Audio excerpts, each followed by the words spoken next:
I hope you had a very Merry Christmas. Welcome to Barron's Roundtable, where we get behind the headlines and prepare you for the week ahead. I'm Jack Otter.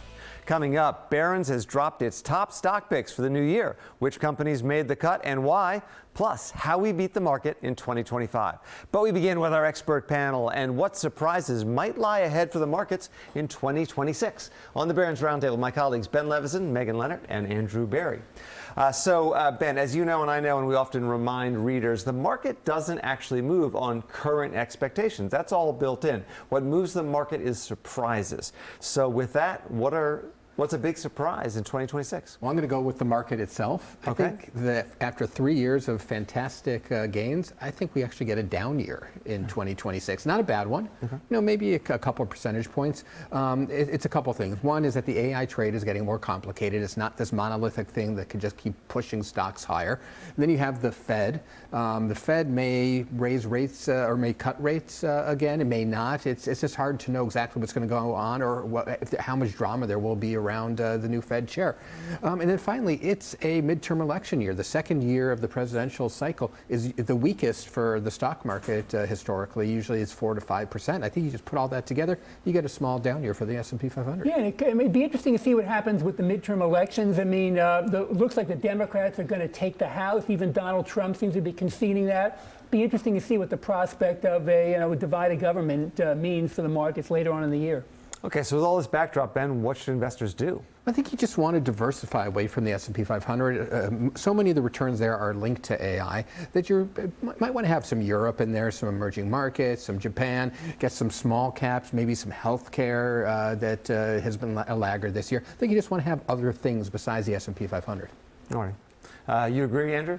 Yeah, I mean, I think also some laggard groups people might want to take a look at include consumer staples like Procter & Gamble and Colgate, as well as the real estate investment trust sector. Okay, so Andrew, what is going to cause you, say, in the middle of next year to say, I told you so? Well, this has been a good year for commodity investments, gold, silver, copper. The one outlier that's not done well is oil. Oil prices now are under $60 a barrel, down around 15%. There's been concern about a glut of oil, and a potential peace treaty between Ukraine and Russia next year could mean more Russian oil on the market. So that's been weighing on the oil markets. But I think the long-term outlook for oil is positive in terms of supply, as well as demand keeps growing about a 1% clip every year, despite the electric vehicles and the growth in renewable power.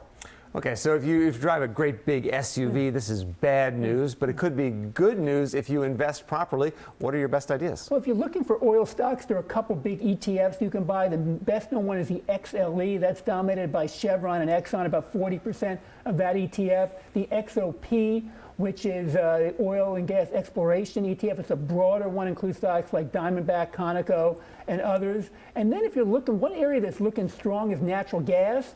And the natural gas market, I mean, the outlook is good, partly because of the demand for power from AI and data centers. And if you're looking for gas plays, you have EQT, Expand Energy. If you want to invest like Warren Buffett, his two big stocks that he likes in the oil patch are Chevron and Occidental Petroleum. All right, and then we'll give a sneak peek at your 10 stocks from the next segment. What's the one oil stock in your picks for the year? It's the biggest one, ExxonMobil. Alrighty. We've talked a lot about AI here. Megan, let's do a deeper dive. It was certainly the topic of the year. You've got some thoughts about what's ahead. I do. It's interesting. We're very optimistic about AI, and I think we have all the reasons to be, but we're too optimistic on the timing of all this. I think we've heard from everyone from Fed policymakers to administrative officials that say, oh gosh, next year, look for the AI boom. We're going to get more efficient. We're going to have companies, doubling down on their profit margins. Labor costs are going to get slashed. Yet we are a little bit too far ahead of the curve on this one. I think what ends up happening is this is going to be something for the next decade. And so this actually plays into some of the issues that we've been having with efficiency as a country. So we call this productivity. And this is one of those situations where we've actually been doing pretty well on productivity. And it's been a bit of a magic bullet for the U.S. economy. We've been able to stave off some recessions. We've been able to sit there and really, boost output. It's been really great. The problem is we have factors that have been involved in that boom that are now starting to wane. And AI isn't coming to the rescue anytime soon. So I think we're going to sit there and start to see that issue. All right, bad news for the AI trade, I'm afraid. A little bit. Alrighty, 2025 tested investors' nerves. Now the focus turns to 2026 and where opportunity may broaden.